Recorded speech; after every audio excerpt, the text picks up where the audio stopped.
جب کہا کہ خدا کے حکم سے لے جا رہے ہیں تو پتھر لے کر مارا، پتھر لے کر مارا اور کہا کہ اللہ کے حکم پر سب قربان ہے۔ پتھر کے نیچے سیمنٹ نہ بچھائی گئی،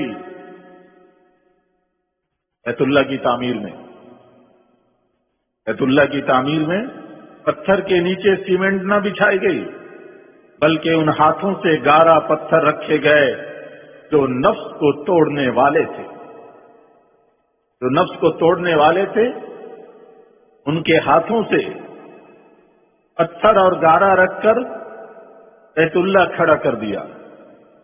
حضرت ابراہیم علیہ السلام کے بعد 3 دفعہ تعمیر بدلی گئی، لیکن صرف اوپر کا حصہ بدلا۔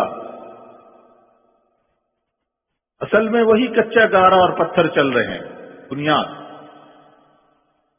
صرف اوپر کا حصہ بدلتا۔